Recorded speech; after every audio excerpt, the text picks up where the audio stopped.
We dance as the city roars.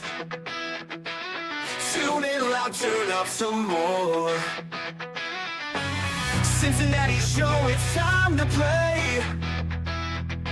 Sports with strawberry ice today. 5:30 sharp, don't be late. CTV, the sports awaits. Strawberry icy's on the mic, energy, it's good delight. Every touchdown, every goal. Feel the pulse, it's in your soul. Cincinnati heartbeats strong. Strawberry ice will lead the throng. Every touchdown, every goal. Feel the pulse, it's in your soul. Cincinnati heartbeats strong. Strawberry ice will lead the throng. Feel the crowd, it's electric now. Shouting loud, they all know how. The CTV got what we crave. Sports with ice, it's waves and waves. Tigers strike and Bengals roar. Every game we want some more. Tune it in and feel the thrill. Strawberry ice, he's giving chills. 5:30 sharp, don't be late. TTV, the sports awaits. Strawberry ice, he's on the mic, energy, it's pure delight.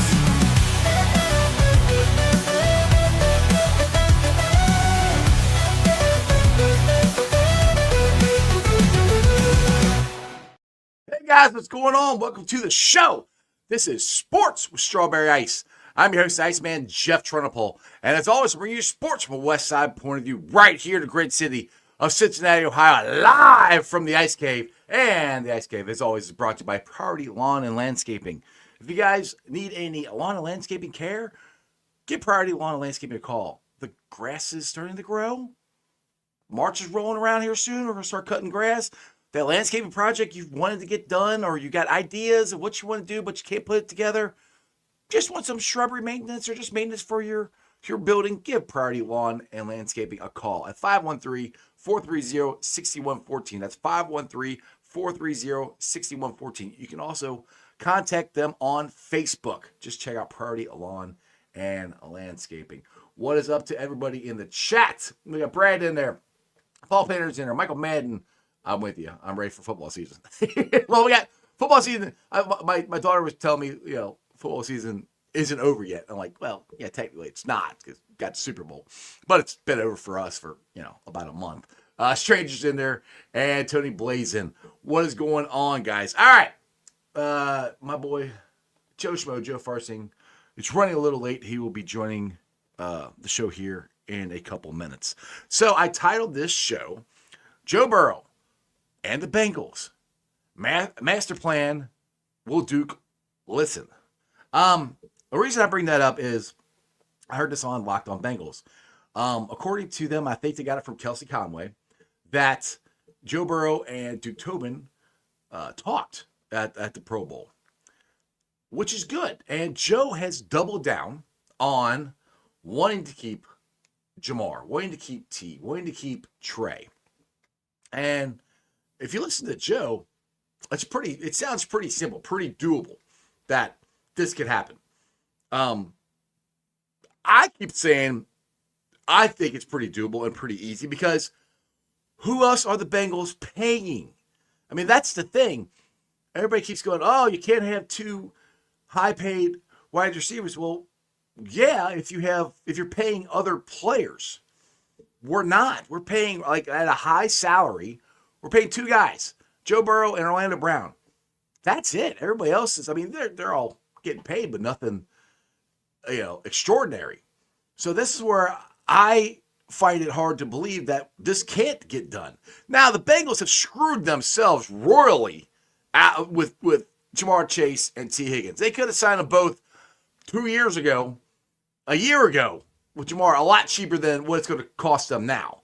I heard on Locked on Bengals, James Rapine said that he thinks the Bengals could have signed T. Higgins for like $22 million. It's going to be 25, 24, somewhere around that now. That's a big difference that they screwed themselves out of. They could have, Jamar Chase, we know. He went out and won the Triple Crown for receivers. His just shot through the moon. I mean, Duke Tobin has even come out on Jeff Hobson's article there. You can check it out on Bengals.com. That he knows that Jamar Chase is going to be the highest paid non-quarterback in the league. And Jamar deserves it. This is what I wish, and I agree with Jake Lisko. I wish the Bengals would be more proactive. That's when they've got to change. They changed a lot of stuff. They changed going after free agents. We used to never sign any free agents. Now, us Bengals fans are looking forward to free agency. Who are we going to sign? Because before we didn't pay attention because the Bengals never signed anybody of value. So this is when they have to change because all they're doing is hurting themselves. That's it. They're worried. It's so silly. They're worried about paying these guys this much money, but then they don't sign them here. Then they let them go and they ball out, and it's a year later, and they got to pay up here. It just doesn't make any sense to me. And I'm hoping Duke has learned his lessons. That would be nice because it's frustrating as a Bengals fan for them to keep seeing them doing this over and over and over again. And we can't do what we've done. And Joe said this, you can't keep letting talented players walk out the building. And that's what we've done over the last couple of years. We let talented players walk out the building, and we don't have anybody to replace them. If you let T go, if you let him hit free agency, he's going to get $30 million. If he hits free agency, the Bengals will not sign him. He will not be a Bengal. There's no way. And what else more does T have to do? T has said he wants to be here. He signed his franchise tag last year with no problem. He played all year. You never heard a peep about his contract. And then he goes and fires his agent that the Bengals have a hard time working with and goes and gets signs with Jamar's agent, who they've been talking to. They haven't got a contract worked out with Jamar, but they've been talking to Jamar's agent about Jamar, and now they can talk to him about T. So to me, all the writing is on the wall that they can sign them and will sign them. I'm just waiting for it to happen. Because I'll put it this way, if they don't, I will be extremely upset because there's no reason that they shouldn't sign them. They again, are not paying anybody else. They have the money to do this. And I don't think, with T and Trey, I don't think they're going to try and break the bank. They want to get paid, a lot, but not the high. Like Duke came out and said, well, we can't have the highest paid players at every position. I don't think T and Trey are expecting to be the highest paid players at their position. T knows he's not going to get as much as Jamar. Now, if he hits a free agency, he might, or at least he'd come closer to it. But I think Jamar and Joe and T and Trey all really like playing together. They know what they have. That's your nucleus, including Orlando Brown. To me, that's your nucleus. You got your core. You've got to keep those guys together, and you build around them. Now, with that being said, the Bengals have got to do a better job of drafting. Now, I've said this about last year's draft. I think last year's draft was pretty good. Now, Burton didn't work out at all. Eric All would have worked out. I still probably would have taken that, drafted him. Some people are saying, well, he might be, his career might be over. I don't know. He will find out in 2026. I mean, guys have come back, It depends on how he recovers from the knee injury. But we're not going to be able to count on him until the earliest next year. So they're going to have to try to address the tight end situation. Now, that brings me to Kyle Pitts, who is supposedly available from the Atlanta Falcons. That's a possibility. You could trade for him. Now, somebody said in the chat yesterday, I think he's making $10 million. I don't know. I mean, how that would work out. Can the Bengals afford that? As much money as they've got, I think they can. But again, don't ever come to me for financial advice or numbers, because I don't I don't do very good at those. But that's an option. There's another option. This is a tight end heavy draft. Not guys that are superstars. There's no Brock Bowers in this draft. But this offense doesn't need a Brock Bowers. You need a consistent tight end. Joe Burrow could turn him into a great receiver. As long as the guy can block and catch, That's what the Bengals need. There's guys I know. John Sheeran did a thing on Locked On Bengals where he liked the tight end out of LSU. Dale, if you guys go check out and get his draft guide, I know he's got a whole thing on tight ends. So there are tight ends in this draft class that the Bengals could go out and sign. Now go to the offensive line. I would love to get Scott. I think it's Scott or Slee. I can't remember his exact name. The guard out of Kansas City. And James Rapine kind of poo-pooed that one because he said he's probably going to get like $50 million. The Bengals are not going to pay $50 million to a guard. But they have to at least, I hope they sign 2 solid guards, what I would love to do this offseason. But seeing them doing that, or wanting them to do that, and seeing them do that are 2 different things. Now, we've said they don't pay, for years we said they don't pay guards. Well, then they went out, and interior guys, then they went out and got Ted Karras and Alex Cappa. Now, Alex Cappa, I think the Bengals are going to cut him. We'll see what happens. He was good, pretty good the first couple of years. Last year, he fell off. And that's what happens. Injury, older age, things like that happen. But I think most of his money is done. They can cut him, and it would be a big salary cap hit to be an advantage for the Bengals. So that gives me hope that the Bengals can go out and sign 2 solid guys. That's what they need to do. We need to get this offensive line set. You need to go out and get this defensive line set. And John, again, said, and I'm surprised that I would love to talk to Dale or someone. Dale doesn't think he's going to be there. I don't think he's going to be there. But I'd love to get the guy out of Marshall that was at Virginia and transferred to Marshall. He made one of the best in the Senior Bowl practices. He made one of the biggest pancakes I've ever seen in a one-on-one drill. I can't remember what the offensive lineman he went against was, but he just flattened them. It wasn't even close. And this whole thing with me, tongue-in-cheek, I don't think the Bengals are going to trade for Myles Garrett. I don't. It would be awesome. I mean, you have Trey Henderson, Myles Garrett, on opposite sides. But what if you have Trey Henderson and this guy on opposite sides? That's what this defensive line needs. If you can get another pass rusher, a legit pass rusher, that can consistently get pressure on the quarterback, that's going to change a lot of stuff for the linebackers, the secondary, or the safeties, the cornerbacks, all of that. It's going to be a game changer. And that's where the Bengals have got to hit this right. You guys are blowing the chat up. I love it. Oh, you guys are all, I don't know if you're listening to me, just have your own conversation. Let's see here. Let me try to get into, let's go up here. Hold on. Let me go up to the top here. Try to get Chop here. Sorry I'm late. He was pooping. Without a gallbladder, loads of fun. By the way, guys, keep chopping in your prayers. I'm a bad friend. I didn't even know the man was losing his gallbladder. Last week he went to the hospital, got his gallbladder taken out. So keep thought in your prayer, chop in your thoughts and prayers, because that's a interesting thing. I got my appendix taken out a couple years ago. They thought it was my gallbladder, but it wasn't. All right, let's see here. Hey Ice, what's up? Yeah. Hey, yeah. Rob here. Yeah, it's insane if they let one of Henderson or Chase walk. Chase isn't going anywhere. I mean, the one I am not worried about is Jamar Chase. Duke Tobin flat came out and said he's going to be the highest non-paid wide receiver in the league. So I am not at all worried about Jamar. What's up? Hi, honey. I'm home. How you doing? I didn't get to do the intro or nothing. You just popped yourself in. Well, you're 14 minutes or 13 minutes and 57 seconds in, so yeah, I know. Figure we don't waste time. Exactly. I like that. All right, so I've been kind of talking about, as I titled the show, Joe Burrow, and the Bengals master plan will Duke Tobin listen. And supposedly, according to Kelsey Conway and Locked On Bengals, Duke and Joe had a conversation at the Pro Bowl.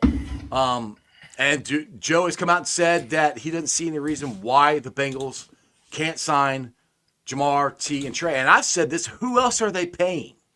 They're paying Joe and Orlando. I mean, that's it. Yeah. I mean, and for all this. And this is, yeah. It's the unforeseen benefit of several shitty drafts in a row. There's nobody to pay. I mean, Cam Taylor-Britt is up for extension. You're not going to extend that guy. Dax Hill, like you can talk extension with Dax Hill. You're not going to extend that guy. He's you don't really know what you have yet. So there's money to pay everybody.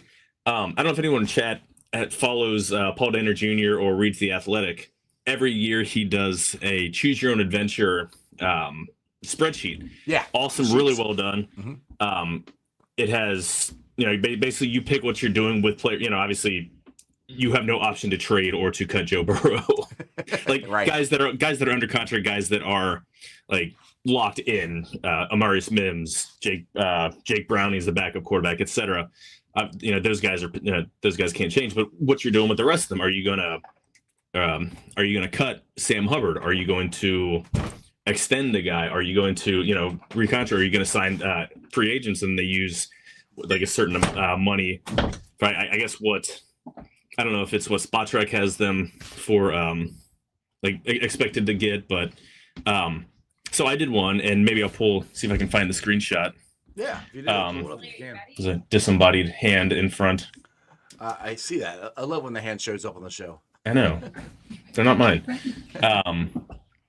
But yeah, and again, I played along, paid everybody, paid T, extended Jamar, because again, Jamar's 2025 salary is locked in. He's on the 5th-year option, so that's already taken care of. Yeah, his hit wouldn't happen until next season. Yeah. Well, that's same way with Trey. I revamped everywhere. Mm-hmm. I revamped the defensive line. There's so much money to fix the defensive line. It's ridiculous. Yeah. So, and again, I got to see if I can find the screenshots. I did it here on my desktop. I'm curious who you had them cutting, because I'd probably cut off the top of my head Sam Hubbard, Rankins. I would cut. I'm probably cutting Geno Stone. Kappa. I kept him because I think you can replace him, but keep him around. Yeah. Well, the two I'm wavering on. I said Stone, but I'm wavering on Stone. I go back and forth with Stone, and I go back and forth on Pratt. I know you probably cutting Pratt. I don't remember. I'm losing. Why are you looking? Oh, there we go. Okay, I found the picture. I'm gonna all right. Download it here and share it. That'll take a minute for me to do it. I can never find, when I save a screenshot to my desktop, I can never find what happens to it after I save it, which is the most annoying thing. Yeah.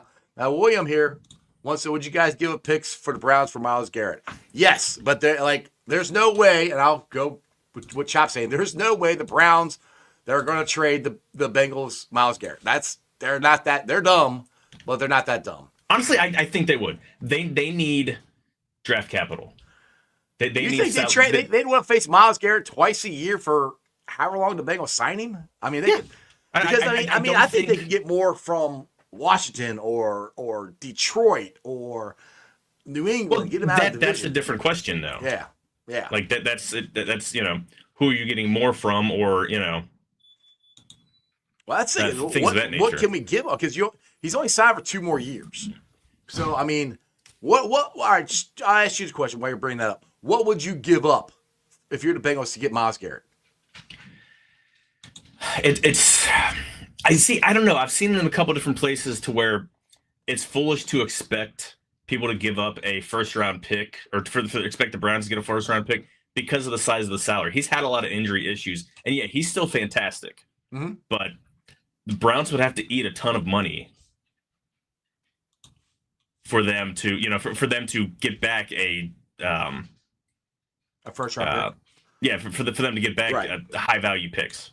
Yeah, and that's the thing, is they wouldn't want to eat a lot of money because they're already in cap hell with Deshaun Watson. I mean, I've off the top of my head, I'm like, I give up 17 and maybe a second round pick, but they'd have to take some of the money, like you just said. I mean, most likely if we're taking all the salary, which would be a big hit, I'm only getting up like 2 seconds and maybe a third, if that, if we're taking all the salary on. But again, and let's be honest here. Bengals aren't doing that because they value, it's dumb. It's an incredibly terrible an incredibly terrible strategy that they value their draft picks so much more because they're terrible at drafting. Right, exactly. We'll say scattered history. Scattered history. Yeah, sometimes, like I said, they're hit or miss. drafting. Sometimes they'll nail it, and other times they can't hit it the broadside of the barn. But they do have a history of just lighting draft picks on fire. Yeah. T. Brookie here says trade Miles for Jake Browning. It almost worked once. Yeah. Sure.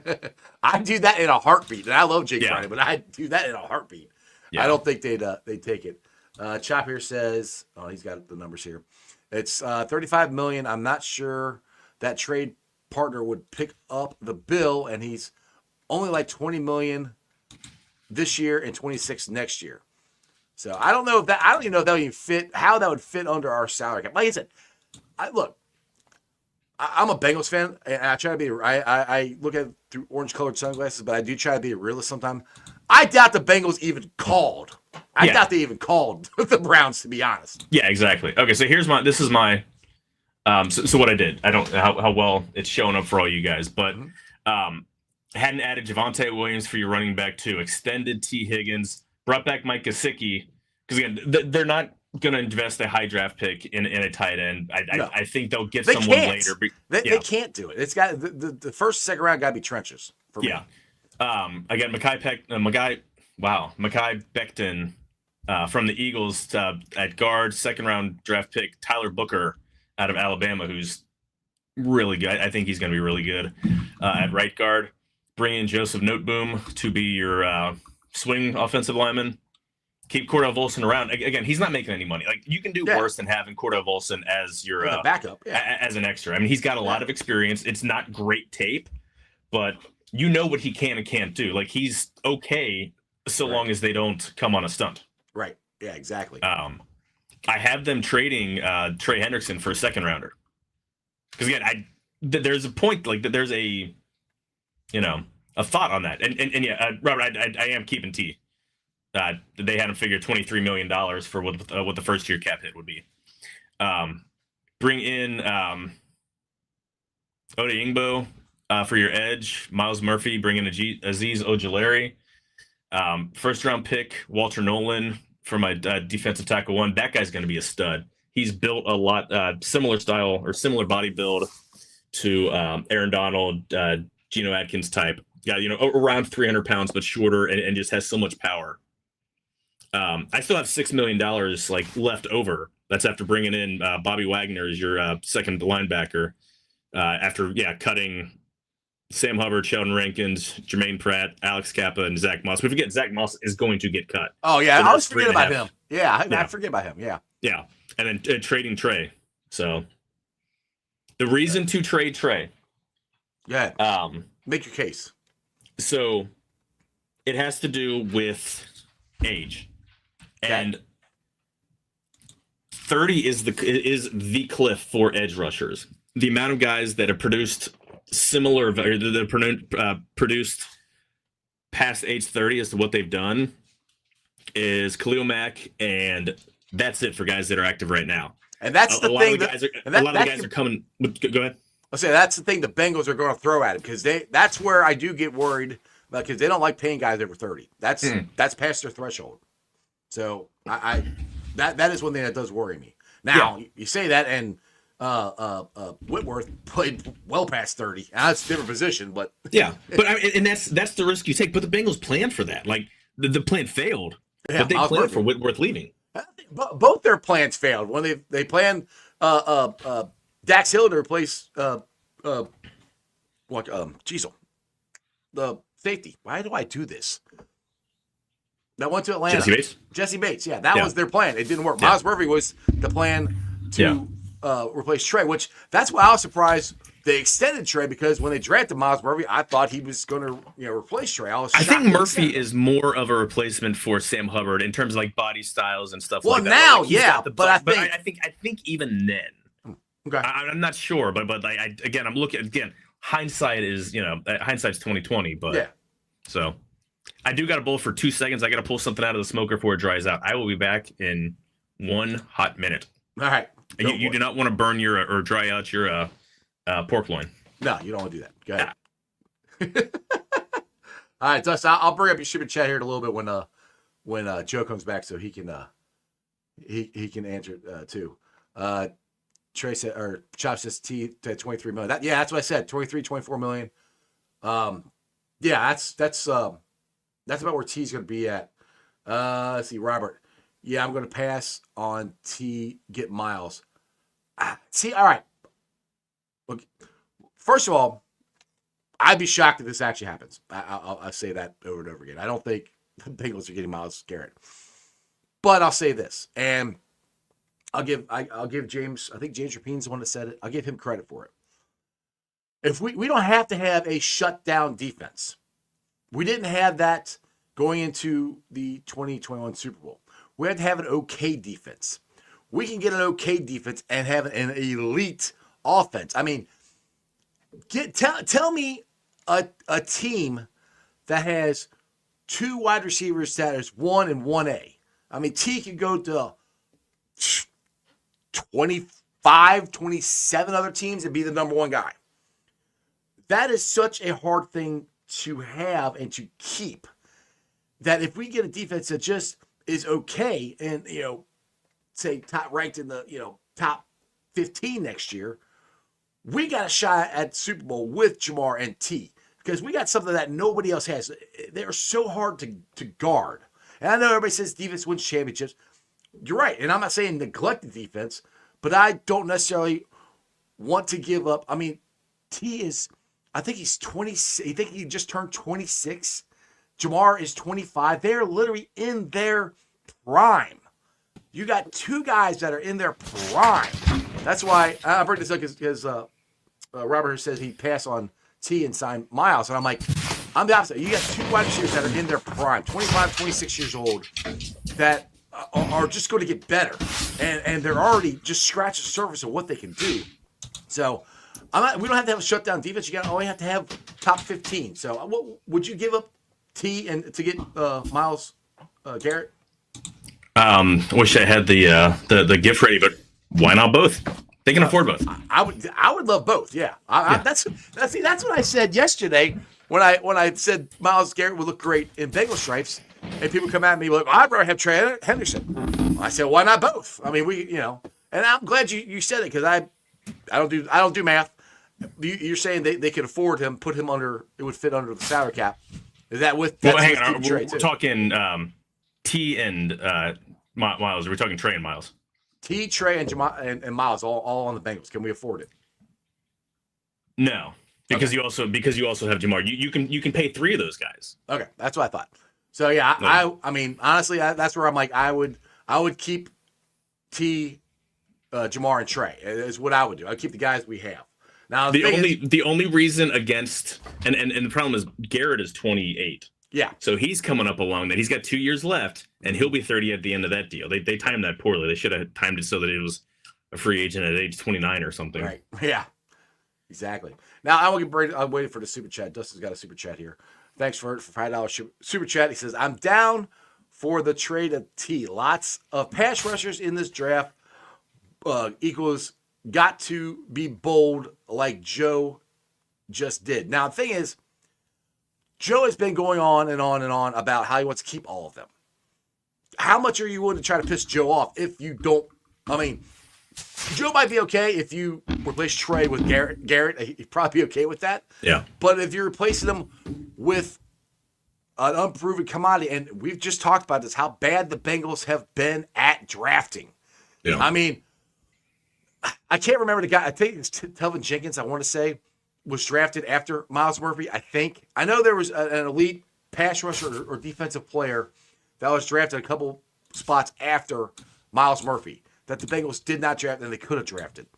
That's what has happened. Just because there's lots of draft picks, defensive guys in this draft, the Bengals have got to get better at drafting, but they've proven that they can't do it consistently enough. Maybe exactly. Hopefully this year they hit it. Like I said, I think they did pretty good last year, except for All and I hate when I just Burton. Thank you. Those two. The problem is Jenkins' play also fell really far down after the season. or as the season went on too, and that's concerning. McKinley Jackson played better, but Chris Jenkins, his play fell a lot. And again, like that's, who knows what that means going forward, but yeah, I mean, hopefully with who knows what Al Golden's going to do. Hopefully it improves. But yeah, it did fall down last year. I mean, McKinley Jackson, actually, I think he got better as the season went along. I was really impressed with him.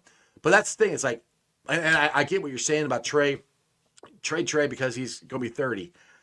I just don't. I'm tired of watching talent walk out of the building. I'm tired of that. Like, we've let too many guys leave that have went on and continue to play and played at a high level. And even if I don't think Trey's going to be. I mean, hopefully Trey won't be the leading sacker, because hopefully we get somebody on the other side who can get a couple more sacks. Or guys in the middle that can get more sacks. So it does take some from Trey, but that doesn't mean Trey's bad. I just don't trust the Bengals drafting enough to let a guy go that is a known commodity. That's my thing. Yeah, there was so the guy drafted one pick after Miles Murphy. Was Brian Brzee. Yeah, there you defensive, go. 3 technique tackle for the New Orleans Saints, and in 2 seasons he's got 12 sacks. Yeah, like 7.5 sacks this past year. Like that's the problem. Yeah, that's the thing. It's like they draft guys, but the guys behind them, and I'm sure we can go through draft after draft of where a guy they drafted that didn't work for the Bengals and a guy drafted 2 places behind him was better, and they could have drafted him. Patrick Mahomes after John Ross. Yeah, again, I'm happy as hell we have Joe Burrow. But... Well, I know people bring that one up, but nobody knew Patrick Mahomes was going to be. I mean, Patrick Mahomes. I know, but it's one of those like. Yeah. They were really dead set thinking that, in year 8, Andy Dalton was going to somehow magically step up there, step up better than he'd or play better than he had in the previous 7 seasons. Yeah. It didn't work real well for him. No. And they just based it on because he set the record for the.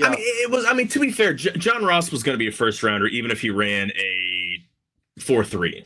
Like he wasn't a one-trick pony. He was a good route runner. He had decent hands. Like he didn't have like. There's another one, Creed Humphrey. Yeah, exactly. Creed Humphrey was 2 or 3 picks after Jackson Carman. Yeah, it was. They were both top of the second round. Yeah, to me, all that history is why I don't trade Trey. Because I just don't trust them to be able to fix it. That's why if you I brought in 2 edge rushers, so you're not just banking on guys that haven't done it before, and that's what a draft pick is. It's a guy that hasn't done it before. It's a crapshoot. I mean, it is. I mean, you're gonna miss. I mean, I'll just say that the guard for the Chiefs that you brought up a couple weeks ago. That's probably gonna be the highest paid guard in free agency. Trey Smith. Now he was a 6th round pick. I read up on. But he was a day 3 pick. But the reason for that was he had blood clots. Yeah. That was the reason he dropped. So he would probably would have been higher. See, but that's the thing is that's what kills me. It's like the Chiefs took a chance on him. It worked out. The Bengals took a chance on Eric All. It didn't work out. That's there's also a difference of where they draft them, when they draft them, and what they have in front of them. Eric All, I don't necessarily mind the pick. Like I was fine with the pick. The guy had a lot of ability, but that obviously was a concern going in, that he's had injuries. And not that you're going to keep having the same injury, but like it's, especially once you have a knee injury, like you're going to either favor it or, something's going to be off and you're going to be more likely to get injured again. But you can't bank on somebody, especially someone who played half of a rookie year and now is going to miss all of next year. Like they need to bring someone in and pretend that Eric All isn't on this roster. Oh God! Oh yeah, and if he's good to go in 2026, awesome. That's more competition. That makes your roster better. Yeah. But I'm not. And somebody friends brought this up to me. They're like, I think Eric Hall might be done for his career. I don't know. I mean, he had a back injury that wasn't. That was the big concern. of drafting him was the back injury, not the knee. Yeah. So his knee. Now, if he comes back and he's healthy and he's back to normal, then great. And you draft another tight end, awesome. Then in 2026 we can go with 2 tight end set. It's a win-win. But the Bengals have got to address it, even if they sign Gesicki. They've got to address. Oh yeah, that. for sure. So I mean, it's on your sheet. Did you had them signing Gesicki, didn't you? Yeah, I had him bring back, and they had him listed at $5 million. I think he's probably going to get better than $5 million, but still. Also, Paul, to answer your question, there is enough pork loin for everybody. I got a big one today. Have you ever had pork loin? I have. It is like, it's good as it is, but on a smoker, oh my god, it stays so moist. Like the outside has this awesome crust on it. It is so juicy on the inside. Have it with some mashed potatoes or some whipped potatoes. It is so damn good. Exactly. If you do it right on smoker, there, my brother-in-law is awesome at smoking meat. Yes, Chandler, HGH is an incredible thing. This is a big ass, this is like twice the size one I can even get at Costco, and I got it at Kroger. I was gonna bring up William here. Sam isn't going anywhere. He's a hometown kid. No, I think he's not. This isn't yeah. Like he came in before Zach Taylor, so that there isn't the. And it's been 2 years, and look, I would bring him back on a vet minimum. I'd bring him back. I'm just not paying him what what his contract is this year, because the last 2 years we haven't gotten anything out of him. Now, he's been injured the last 2 years. That's where I like, if he stays healthy, maybe he's got something, but I'm not willing to take that chance. Is something, but something isn't what we're accustomed to. I mean, he would get 8 sacks a year, but a lot of it was just, I don't say cleaning up from Trey, but I mean effort sacks, like second or third rush.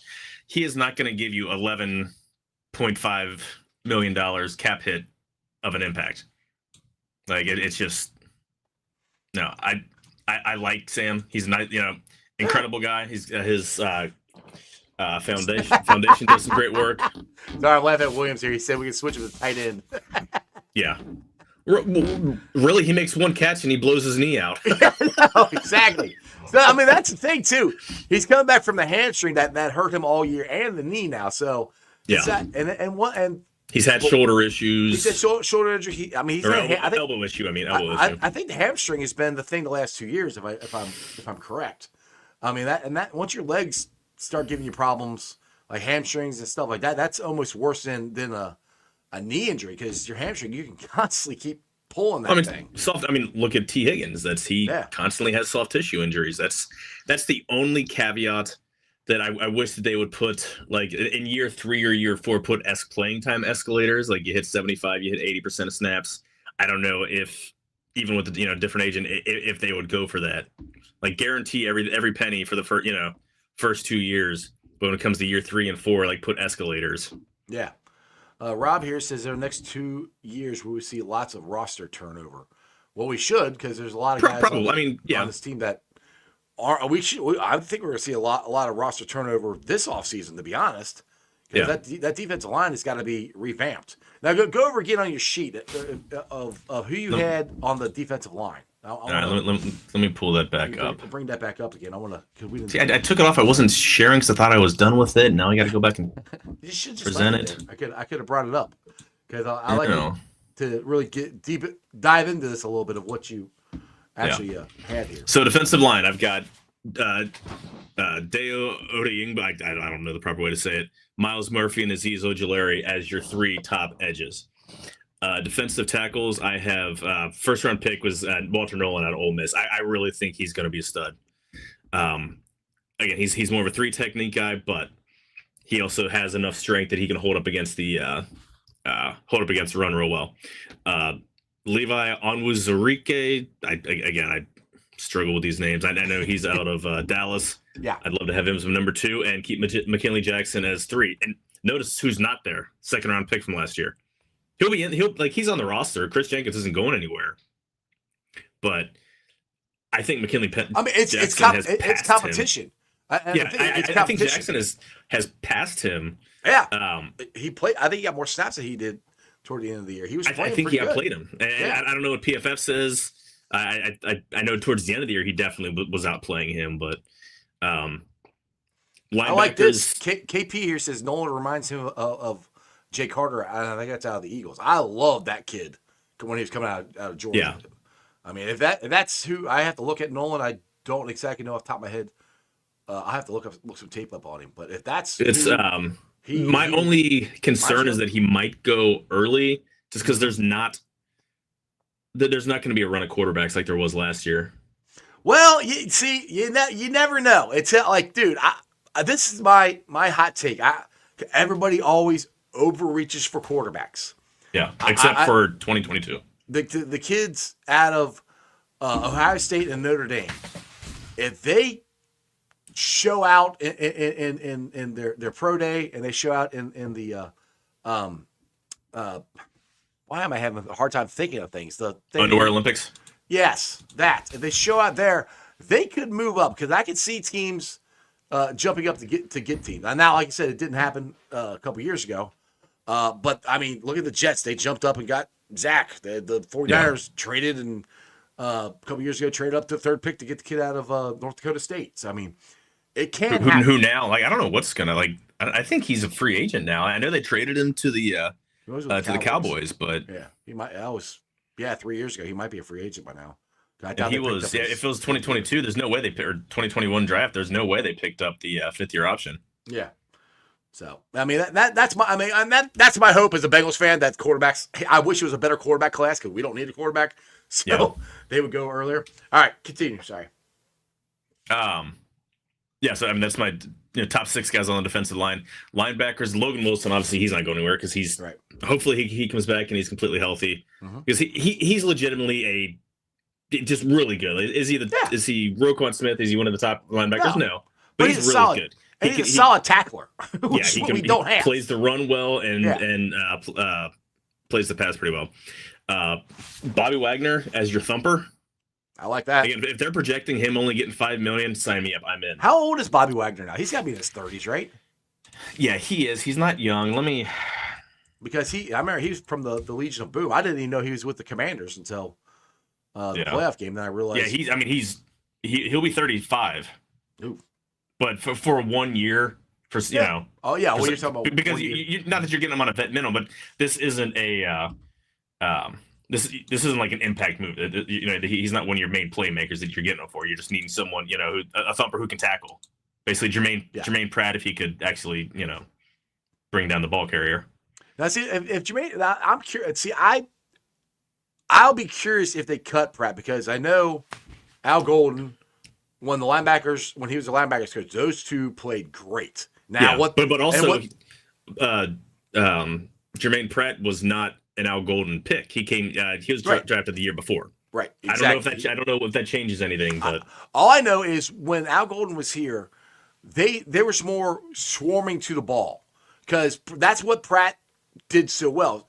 Somebody would tackle the runner or the receiver, and he come in and punch the ball out. That's how that worked. Yeah. Now, the last 2 years, Jermaine's tried to punch the ball out, and nobody else has been around tackling him. That's one thing that I noticed the last 2 years. We don't have that gang tackling that we had in 2021. Everybody's swarming to the ball in 2021 and 2022. 23, 24, that went away. I don't know why, but it went away. And that, to me, that's what hurt Pratt because he turned the ball over a lot. I remember that 49ers game, Kentucky Niners game 2 years ago. I think it was like back-to-back drives. Pratt got an interception, and so did Logan Wilson. Yeah. Pratt made plays. Like he kind of like he played kind of like Vontaze Burfict without the psychopathic tendencies in terms of like he made plays. He caused turnovers. Hard hitter, but wasn't a very good tackler. Yeah, he's never been a very good tackler. Yeah, I mean it's gone downhill. Oh yeah. So, but then keeping Akeem Davis-Gaither running it back with him as tight end 3 again, or as LB3. Now, what's your thoughts on bringing that back? Man, I cannot remember names today. The linebacker that we had last year that left and went to the Cardinals. Marcus Bailey. Thank you, Marcus Bailey. I was thinking Marcus Bailey. What do you think about? Because that is an Al Golden guy. He did draft him. Yeah, he came in the same draft as ADG and Logan Wilson. No, I mean as a depth piece maybe, but as someone who's going to get a solid amount of playing time. Yeah, definitely. I mean, whatever. I think fine. I don't care. William here. Let's draft the kicker. We're not drafting a kicker. Yeah, it's again. It's like McPherson was like again. He struggled last year, but a lot of guys struggle to come back now. If he struggles now, they're going to bring someone in for competition, a little bit of competition in camp. And maybe stash him on the practice squad just to protect. But now, Chandler, I would do this in a heartbeat. Trey, first round pick for Myles Garrett. I'd do that in a heartbeat. I mean, I'd rather have both of them, but I'd do that in a heartbeat. I don't. No, I have no. You're giving up a lot for. You're giving up a lot for Myles Garrett, Trey, and a day 3 pick. Yeah. That would be better, but I would do the number 1. But I mean, it's not. He's not gonna. They can't. The Browns will have to take some of the salary. Like you said, they can't fit them under the cap. So yeah, I think they know. I don't think they care. I think they will eat a lot of salary. Well, I don't know if the Browns want to trade him. They will. I think they will because he'll sit out, or he'll come up with hamstring problems or something. Yeah, exactly. He'll sit out. Like he won't play. They'll end up trading him, and I honestly think like they're in salary cap hell to begin with, so they need a complete restart. Yeah. So eating salary for a year or two when you need a ton of draft picks, like that's fine. You're playing on rookie minimum contracts, so you can eat a lot of Myles Garrett's contract. If you're getting the first round, second round, you're getting extra picks out of that are playing on known quantity contracts. Yeah, my biggest thing is I just want Myles. I mean, if he doesn't come here, I want him out of the division. Hopefully, goes in the NFC. That's holy crap! We got a $10 one. I'm kind of afraid to read this name here. $10 super chat here from Fuzzy Balls. It's all tennis balls. See, like there's nothing funky about it. It's got cute little doggy. He likes tennis. He likes Novak Djokovic. Yeah, well, he's got a little cute little doggy in there too. Yeah, I miss my dog. All right, since T and Jamar have same agent, contracts can be negotiated simultaneously. You would think so. And Joe said he would restructure if Duke can't get it done. He needs to be fired. And Joe and I would both be so pissed. I would be pissed. And you do not want pissed off fuzzy balls. Definitely not. That is the last thing that you need. Good. Can it all happen? Yeah, like they can make it happen. I'm not going to riot if they tag and trade T. That money needs to be spent to bring in somebody, and maybe maybe they can draft. I've seen some mocks with oh my god, wide receiver out of Ohio State. Oh, well, no, not him. Ibuka. Yeah. Getting him at pick 17 if they tag and trade a T. I would not be averse to that because he's a guy. He's got physical quantities. He's a very able and willing blocker, and he's great with the ball. After the catch. But the biggest thing to me though is as much as Joe has talked about keeping him, that's a bigger deal. Your quarterback. You don't, and I don't think Joe is there yet. But we don't want to happen what happened with Carson Palmer where he wants out. We don't want Joe Burrow to be Myles Garrett going, I gotta get out, Right, and Fuzzy, like this is the thing. Like, yeah, it would be like obviously you're telling oh my god, what I'm spacing on their agent. Oh, Jamar's T's? To me, T and Jamar's, yeah, it's not Mulligan. Yeah, I can't remember. David Schaefer? It might be. I don't honestly I don't know. I mean, you're in contact with him and you say we're gonna tag and search for a trade. Where do you want to go? Well, the other thing I've said this too is like say they're in the contract negotiations and they're close, but they're not there yet, and they need more time before the free agency hits. They could say, hey, and this we will not know this. Yeah. But you could say, hey, look, we're close. We don't want T to go anywhere. We're so close. We want to go ahead and tag you, but we still want to negotiate, and that extends the contract window. Now, I don't think that's the best idea. But I could see that happening as well. Yeah, a tag means you have an extra 4 months Yes. of negotiation for a trade. And yeah, you're not just going to trade him to whoever. Like you're not going to go trade him to, I don't even pick a shitty situation. New England keeps talking about trading for him, or Pittsburgh where they have no quarterback. Yeah, we're not trading quarterback under contract. There ain't nowhere. Well, that's the thing for T, and I've said this from the get go. And I always bring up TJ Hushmanzada. Now, I've talked to TJ. TJ wanted to stay. Yeah. That's a whole other story that some of the stuff I can't tell you. But TJ left and went to Seattle. They didn't have a quarterback. Then he went to Baltimore, and his career was over pretty quickly after that. Yeah. Wide receivers, you got to have a quarterback. You could be, look at A.J. Brown when he was in Tennessee. I thought he was okay, but he went to Philadelphia. Not this year they got Saquon Barkley, but before that he became a monster. Wide receivers have got to have the quarterback. You can go get all the money in the world, and then if it's not fully guaranteed, which there's only one contract that's ever been fully guaranteed, you'll have one year, 1 or 2 years, and if they're not producing because they don't have a quarterback, they'll cut you. So we'll see. Yeah, it's better for everybody involved if T is here. I mean, he's got his fit. He doesn't have to be, and maybe he wants to be the man, like wants to be the number one. And I don't think he does. If he did, I'm just saying, like maybe he does. I'm not going to hold that against him. Also, TJ who played through his age 30 season as a Bengal, so them letting him go, him going elsewhere like that's defensible. Yeah, but that was one of the downfalls that sent Carson down the road to want to get the heck out of here, because that and a number of other things that the Bengals didn't do. No, actually, he played his full age 31 season. I was wrong. Oh, there you go. Yeah, he was still productive. Yeah, I mean the year before he had his best season, 112 catches, 1,100 yards, and 12 tutties. Fuzzy Balls here says T would take 5 years, $125 million. It's going to be a 4-year contract. I can guarantee that. Yeah, I don't think. Yeah, 4. I can see 4. I don't know. It would be 5. And I think they can do this too. Is they can, which I don't know. I wonder. I don't actually. I'm thinking this in my head. Like they could tag him and they could sign him, and and that would make him get a lot of money this year, and then his contract could hit next year. I don't know how that would work. They probably wouldn't want to do it that way. Well, why push the money down the road? They have a shitload of money right now, front loaded. Yeah. That's the I thing. can almost see T doing. What's that? I would say the Bengals like doing that. They love front loading contracts. They do that. They do that a lot. Now other NFL teams do it differently now. Yeah, and other teams pay out a lot less of their total salary, than the Bengals do. But they finally started to catch on that maybe cutting guys that aren't contributing anything is good business. I almost wonder if T might even take a 3-year deal so he'd re-enter, because he's 26, just turned 26 a couple weeks ago. Re-enter free agency at age 29, so you're getting in there under 30.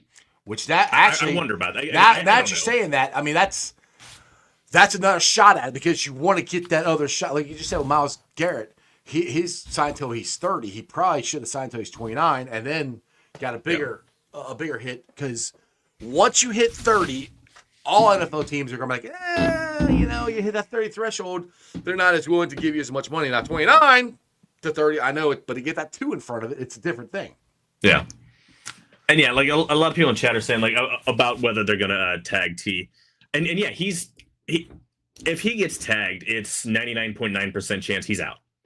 They're doing that so that they get more than a 3rd round draft pick next year. If they tag him and they expect him to play on that tag, yes, he's gone. There's no way, because he will not play on that. And I know the Bengals won't, like, Bengals know that he's not playing on the tag.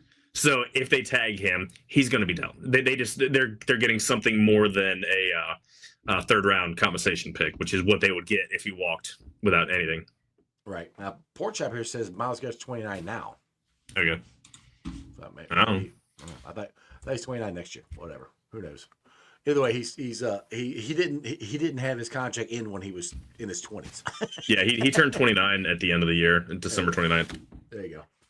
So I mean, like I said, it's a pipe dream. I do not think the Bengals are going to get Myles Garrett. I don't even think they made a phone call, to be honest. I think I'm hoping they are just honestly, I'm hoping they're just concentrating on signing their guys, is what I hope. Now, question for you, Joe. I brought this up yesterday. Kyle Pitts, who was in the same draft as Shamar, tight end out of Florida. He's playing for Falcons here.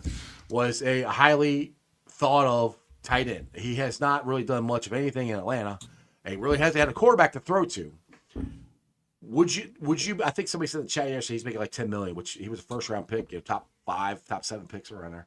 Would you be willing to make a trade for him for the Bengals if the Falcons eat some of the money or taking the whole contract on? Yeah, I mean he's only has 1 year, and they didn't pick up the 5th round option on him. I absolutely would, because he's going to come cheap. He's going to come cheap, and I think he could be. I still believe in him. I think he could be an elite tight end here, and all Joe Burrow does is make tight ends money. I mean, exactly. That's all. I mean, look at Gesicki. Look at Hayden Hurst. Look at C.J. Uzama. I just want to go back to all these people who tell me that Joe Burrow doesn't throw to the tight ends. I'm like, yes, he does. Yeah, he does. Like, look at the target share. Dude, people would tell me that all the time. All of the tight ends. People would tell me that all the time. This offense is a tight end offense. Like, yes, it is. Like, if they're open, Joe will throw you the ball. And that's where I go back to. People get mad about the Bengals not running the ball, and they're not going to run the ball. If they can consistently get it blocked and they can run it consistently more than 4 or 5 yards, Joe Burrow is going to give them the ball. Joe doesn't care. Joe just wants to win, and if he can hand it off and you can eat the clock. The problem is our offensive line has not been good. Our blocking scheme has not been good at blocking. Our interior offensive line has been awful. The guards, in particular, Ted Harris has been fine. The guards have been awful this past year. Tackles, I think, are better. But and that's where we're hoping our new offensive line coach will help us get this run game consistent. I'm telling you, I'm not saying we're not going to run the ball like the Eagles do, but if that run game is consistent, Zach will hand the ball off. Joe will hand the ball off. I think they've proven that over the years of, they don't do this, they don't do that. And then they do it when it works. It just, they haven't been able to get the run game going at all. So I do think that is something that they are working on this year to try to get a consistent run game, because that helps you. Like, if we had a consistent running game in some of these games that we had the lead at in the third and fourth quarter, like clock killing Corey Dillon, run the ball. Just lean on it, and it opens up. And I know Burrow isn't a huge play action fan. He's doing better. I mean, his numbers go down like comparatively to most other quarterbacks in play action, but your play action is a lot more effective when there's actually a run game, a running back that they're looking to can actually get the ball. Now in your sheet, did you have the Bengals getting a running back at all? I had them signing Javonte Williams. Okay, refresh my memory. Where's he from? What team's he from? I know he was drafted by Denver. I think he's still there. Yeah, he's still in Denver. Okay. He came out. He was Carolina. He and Michael Carter, the running back that the Jets drafted, both came out at the same time. What do you think about Shambo or whatever out of Arizona State? Cam Scatteraboo? Scatteraboo. Thank you. Which is funny. I mean, the game we went to, he didn't do shit. But dude, although he absolutely trucked, I can't remember who it was. He trucked somebody in the end zone and then was mean mugging. I'm like, dude, you guys are getting stomped by a crappy Ohio or crappy UC team. Mugging somebody after you finally get on the board, man. Come on. But I'm curious to see the issue that people have with him is his size. It's not real, because I mean he's a bigger bodied guy. He's not lean. He doesn't have the breakaway speed. So I'm curious to see what when he gets to the combine. Yeah. To see if I think his body style is fine. Like, yeah, I do too. You're not running sprints. If he's there in the third round, I'd take him. I think he'll be there in the third. I think he might be even later. Like, I think he might be a day 3 pick. If he's day 3, I would definitely take him. That's just the kind of guy I like. Definitely getting toughness. Yeah, exactly. Fuzzy Balls bringing another super chat, $5. Appreciate it. I think it means Yoshi Boss developed into a solid wide receiver 3. Did he? Really? A solid? I don't know if it's solid or not. Trading for Cooper Kupp make no sense. Andre has a much more higher upside. I don't know if I totally agree with that. I'm not saying trade for Cooper Kupp, but I don't know if Yoshivas developed into a solid number 3 wide receiver. A useful player. He's a useful player. Yeah, I mean, he could. He's got upside. I agree. Cooper Kupp is a former. I would not. He's going to be 32 years old next year. His numbers, like again, even just PFF grades, like don't look very good. I'm not saying no. I'm looking at the wrong. I had the tab on run blocking. Of course, he's not going to be a good run blocker. That's what happens when my last guy that I was looking at was an offensive lineman. I need a tab open for every position just to make it easier. You do. This is my running back tab. I mean, he's still a useful player. He's still a good player. Yeah, I'm not saying he's got a lot. He's got a lot of money on the books, so the Rams would have to eat something. I think he would be a replacement for T. Like he wouldn't like again. If you're trading for Cooper Kupp, T's out the door. I'd rather have T than Cooper Kupp. Oh, I'd definitely rather T than Cooper Kupp. Yeah, I'm not. If we're bringing Cooper Kupp, he's our 3. I'm not against getting Cooper Kupp. I don't have no idea what his money is. But one thing, and I'll say this, and I know we drafted Burton, but the Bengals are usually very good at drafting wide receivers. I think we might be able to get. I mean, and Yoshivas is a good wide receiver. I'm not talking smack about Yoshivas. I love Yoshivas. Yoshi, if you're watching, come on the show sometime. But you with him and Charlie Jones, Chuck Sizzle, that shit might be done. Yeah, I mean he hasn't. I mean he's still got another. I think he's got another year on his contract. So 2. That's 3 years. So I mean. You don't have to cut him, but I mean, I bring in competition, and he might. I think he's cut because they will bring in, like they just brought someone else in on a future wide receiver on the future deal. Yes, they did. It's just like you're not getting anything out of that, so move on because he's not a good wide receiver. He's only a return specialist at that point, and I don't see them wasting a roster spot on an old second-year player. He's like 26 years old, and he's only played 2 years. Yeah, I mean, if Cooper Kupp has a cap hit of almost $30 million in 2025. How long is he signed for? $28 million in 2026. Yeah, and that's at age 33 and 34. Oh, that's all. Or 32 and 33. Yeah, I don't think so. On that big of money, no. And I'm not getting rid of T for Cooper. I wouldn't do that anyway. Yeah, right. I mean, I bring him in as a 3rd, but not for that much money. I mean, so again, I think the Bengals will. I'm looking probably 4th. Let's see, they got 5 picks this year, so 4th or 5th, probably a wide receiver. Which I mean, I honestly think the Bengals are going to trade back. That's to this because they don't have as many picks. They had 10 picks last year, and they only got 6 this year. So I can tell. That's why you trade T, or that's why you trade Tate. You sign some edges and you sign trade. Wow, holy shit! Sign some edges and trade Trey. Yeah, too many T's. Trey, or you sign Trey and you drop back 2 or 3 picks in the first round and you add a 2nd or a 3rd. You can do that too. Maybe. So I mean, you can do that. I mean, either way works, but you're accomplishing the same thing. But at least you're keeping a valued guy in Trey that you know what you have, and that's the thing for me. You know what you have in Trey. I know he's gonna be 30, but you know what you got. And they have done a absolute horrible job of drafting here. When was the last time they drafted a number 1 pass rusher? Good. Bengals? Yeah, the Bengals. It was a long time ago. We let him go to the Chiefs. Or actually, we traded him to Seattle, I think, and they ended up going to the Chiefs. Well, but they at least drafted and got his best years. He had. Well, no, but that was the last one. Pass rusher. But that was the last one.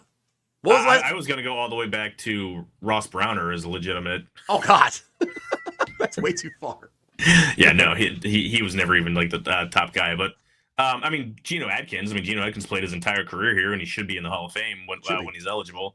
Yeah, remains to be seen. Yeah, and they got him the same year. Well, they got him. Yeah, they got him and Carlos Dunlap the same draft, I think, right? Yeah. Yeah. So I mean, but that was the last time that I remember the Bengals drafted 2, and that was 2 legitimate pass rushers. I'm more talking edge when I said.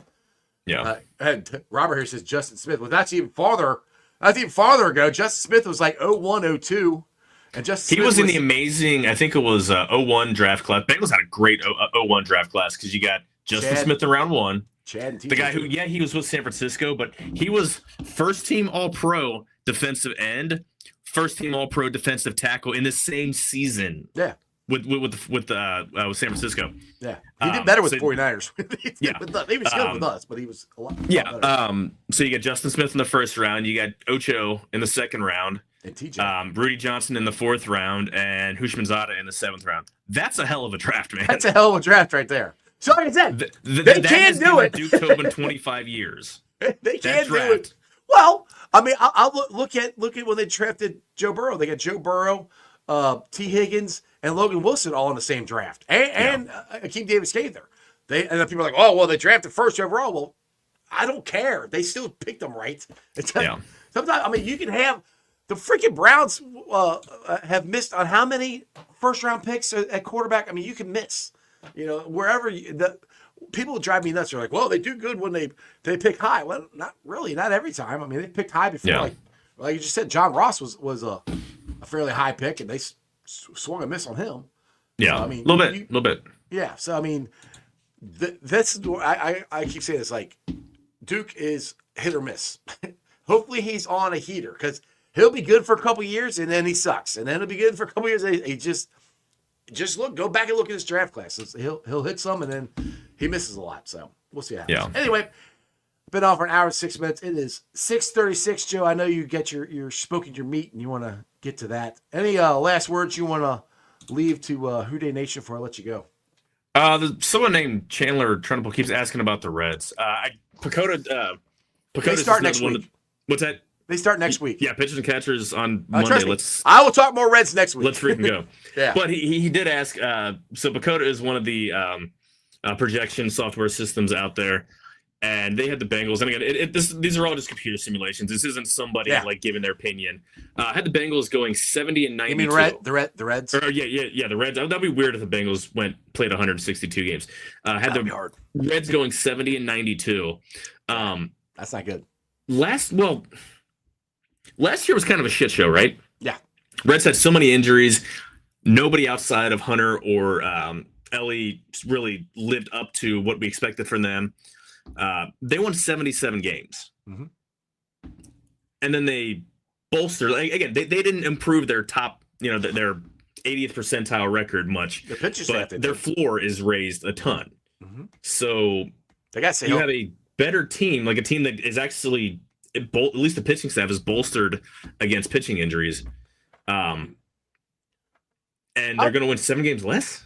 How excited are you about the relief pitcher we got from the Giants? I've been wanting to ask you that. I wanted to bring you on last week and ask Rogers. Yeah, I mean it's a really good pickup. It's a smart pickup. He's an into the bullpen guy. Am I correct? Setup guy. Yeah, he's closed in a couple different spots, done well, but he's not your closer. No, him and Diaz still the closer, but he's at the end of the bullpen. He's coming in he's coming in a high leverage situations. I'll put it. Absolutely. Yes. Let's be clear. You're the closer in. I'm going to say July is going to be your good friend and mine, Douglas Graham Ashcraft. We'll see. I believe it, man. Absolutely believe it. Well, hopefully I messaged him the other day, and he just had a new baby, so he's kind of busy right now. He said he'd come on during training camp. Or I keep saying training camp. I hate when it is during spring training. So we talked to Buck when he was in the car during spring training last year. We did. Well, they haven't signed Buck yet. I don't know if Buck's coming back. Have they signed him yet? No, but I bet you they will. I hope so. There's still spot. There's still at least one more spot. They've got a lot of guys. And they're going to have a decent option of guys like injury or ineffectiveness. That they're not scraping bottom of the barrel. We're not bringing up Brett Kennedy to make starts or anything like that. Casey Legumino is out of the system now. Like they've got better guys that come up all over the pitching staff. So, how do you feel about the bullpen after the trade they made last week? Because that was kind of the part where we're kind of like, they still need to add to that one. I still would like to add some more, but we'll see. Yeah, it's going to be solid. Like it's not going to be a strength. It's not going to be a weakness. Last year it was a surprising strength. Yeah. Like you look at the names that were in there, and God bless Buck Farmer. Like the guy does not have a very beautiful back of his baseball card. He pitched lights out last year. He's got a rubber arm too. He would pitch every day. Yeah, Alexis Diaz had his struggles, but I mean, at the end of the year, his numbers looked all right. Brent Suter pitched really well, so we'll see. Yeah, we'll see. I'm excited about. I'm really excited about Austin Hayes, because last year his injury was a kidney infection, and supposedly that's all gone. And I saw some projection where if he is his fully healthy self, when he's back to his All-Star year, which I don't know if he is or not, he could hit 28 home runs in GABP. I mean, that's a good projection. 28 homers at Great American Ballpark. I take that. Yeah, that's not outside of their own possibility. Again, you someone who's played for several years, if they have 1 year with injuries and other health issues, you can kind of take that year with a grain of salt. Yeah, and it's not a knee injury, it's not a back injury. It's it's bad. It messed him up, but it's. I almost want to say it's easier to come back from because he'll be fully healthy. He's not physically recovering from a physical injury. Does that make sense? Yeah. I honestly never heard of the guy, but more I looked into it, I think that could be a sneaky good one there that Nick Kroll got. We'll see what happens. I mean, he can be a solid player, and God forbid they fall out of the playoff contention, and then he's a trade bait, easy trade opportunity at the deadline. So real quick here, one more thing before I let you go. Robert says they need to get the front contract with Ellie done now. Maybe I'm wrong, and I'm the most optimistic guy there is. I don't see his agent letting Ellie sign. I honestly think the Reds have probably tried. Who is his agent offhand? Boris. Yeah, Scott Boras. Yeah, Boras isn't going. Boras wants him to get the free agency. Yeah, and I mean, listen. I mean, the Bengals are God.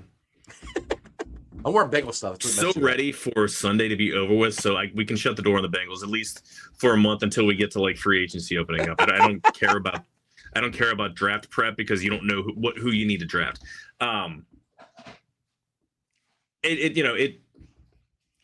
Reds need to every 3 times a year need to call Boris. Hey, listen, what can we do? What can we do? What can we do? At the very least, they need to sign him through the end of his arbitration years, just so they have be nice. cost certainty. And then you get into that last year, and then look for extending him. Yeah, he wants him to get the free agency because obviously he wants players want to make as much money as they can. Agents want their players to make enough money so they can put that on their resume. Obviously besides the money that they make, money that they make on the back end of the deal. But I mean, like I said, I just don't see Ellie once he hits free agency or gets that close. He's gonna be gone. I mean, he's gonna be his projection and he gets better. He's gonna be the highest paid player in baseball. I think. Here's the thing.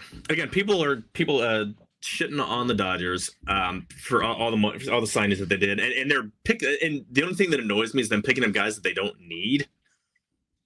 Like that. That's the part that frustrates me. But they're also creative. Bengals can beat the Reds can be creative with structures. You can defer money. Yeah. I mean, as poor as the Reds claim they are, baseball made $12 billion last year, more than they ever have. You know what they're going to make this year? More than they've ever made. They're going to make more and more money. You defer it, be creative, figure out a way to keep someone that you signed when he was 16 years old. You've developed through your system is such an electric person, is such an electric personality, such an intelligent and fun. And just a guy that you want that guy to be the face of your franchise till he's 40 years old. Yeah, I would love to keep him. It's probably not going to happen. But I just don't see it happen. Like I said, I would love to be wrong. I hope I am. It's malpractice for the organization to just assume that he's gone. One more thing here, and I'll let you go. Chance said, I've heard a hot take. I've never heard this before. Moving Lodolo to closer might be terrible. He can't stay healthy. I cannot see Lodolo as a closer. And I actually haven't heard that one. I've heard more. Well, I've heard Graham from you. Yeah, I would. Honestly, I would start Lodolo in Louisville. Let him prove that he's healthy. You've got someone who's a good who's a good MLB quality arm, but you can't expect him to make starts. So you've got the arms to start him in Louisville. Oh, you gonna bring? You bringing Louder up here? Red Louder? You starting him instead? Yeah. Interesting. I don't know. I haven't thought of that before because I'm a big Lodolo fan when he's on. Yeah. I mean, if he can stay healthy, I think he can be a top, our top 1-2 pitcher for us when he's on. Yeah, it's not a matter of ability. I mean, he's pitched well when he's been there. It's just he can't stay on the mound. Right. That's so. And the thing, last year was a blister. So and Jeff Carr was on here last week, and it was a weird positioning of the blister. So it wasn't an arm issue. It was a blister that he couldn't figure out how to stop. And that goes into having to change the shape of your pitches too. Like because he throws that sweeper that absolutely just cuts across. That has so much movement, and you've got to change the movement. You got grip. Change the grips, change the shape of the pitch and everything. So you're not getting those as bad. So whatever.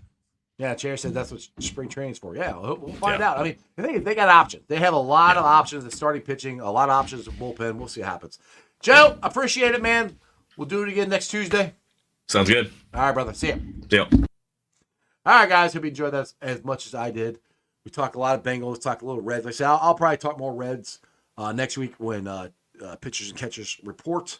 A lot of my issues, I have a lot easier time getting people who cover the Bengals call on the show and talk to me. And I get more views when I talk Bengals. I mean, you guys love the NFL, and I would love to talk baseball. I don't get as many views when I talk baseball. That would help if the Reds actually were a contending team.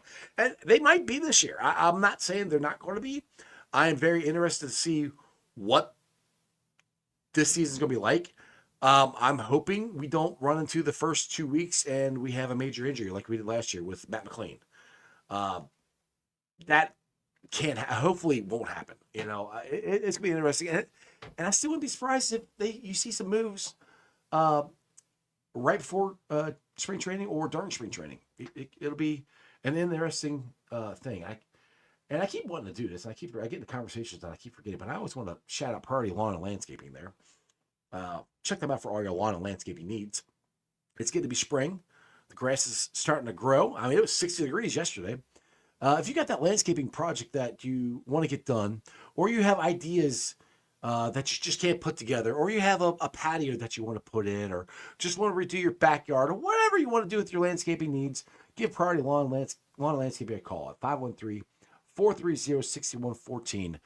They did. I talk about paper patios because they put one in my backyard and did a great job. That's where my fire pit is. If you guys ever follow me on Facebook or X, I'm burning stuff a lot back there. So they put a big, nice fire pit back there for me, taking care of all my yard work. So again, Priority Lawn and Landscaping, 513-430-6114. You can follow them on Facebook. I don't know if they have Instagram or Twitter, but I know they're definitely on Facebook. So make sure you check them out. Also, Meyer Windows and Doors. Check them out at www.meyercincinnati.com for all your window and door needs. Again, I have them in my house. These are products that I have and people that I work with. So I have them in my house. I highly recommend you get them in yours. Easy, clean, energy efficient, great looking windows. Check them out at www.meyercincinnati.com. All my West Side peeps. Check out Hail Mary's right in the heart of Chivwa. Big ass TV screen, beer specials, food trucks, free parking. It's an awesome, awesome little sports bar. Again, check them out. Hail Mary is your ticket to the game.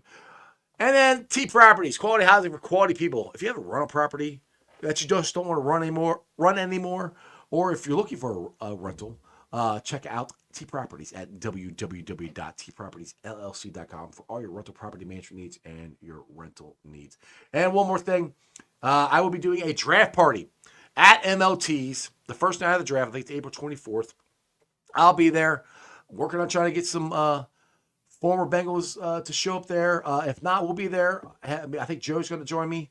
We're going to have a great time. We'll watch the draft. We'll talk about it. We'll do some Bengals trivia, and we'll have a great time. So come to MLT's. It's right in Mount Lookout Square. It's the first bar to get the first playoff ball from Zach Taylor. So I know Ted Harris hangs out there. Zach lives by there. So come out to MLT's for the draft party.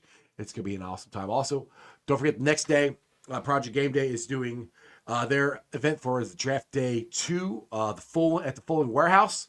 I don't know if they've got tickets out yet. I think Midwest Best Barbecue is going to be catering it. It's going to be an awesome time. So check out Project Game Day and all their social medias to hopefully find out how much tickets are going to be. As soon as I find something out, I will let you guys know and post it. I'll be back on the show tomorrow. I don't have. I know I got Anthony Cosenza coming on. I think he's coming Thursday. 2 shows Friday. Richard Skinner's going to be on in the morning. Sim Hude is going to be on in the afternoon. Working on somebody for tomorrow.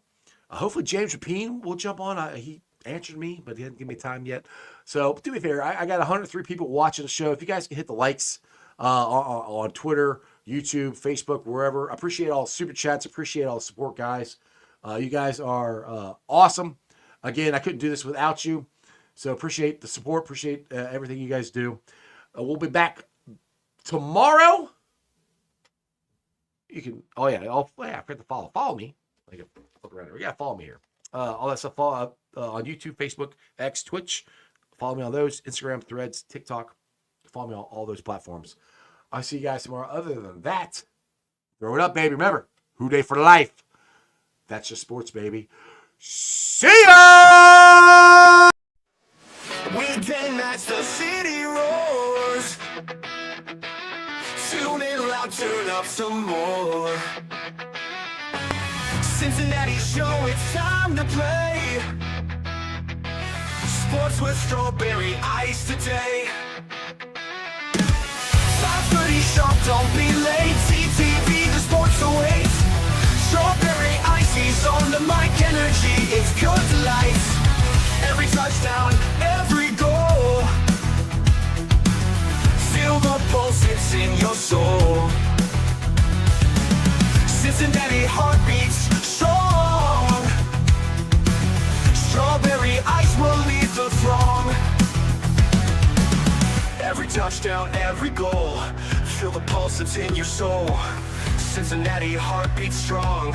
Strawberry ice will lead the throng. Feel the crowd, it's electric now. Shouting loud, they all know how. The CTV got what we crave. Sports with ice.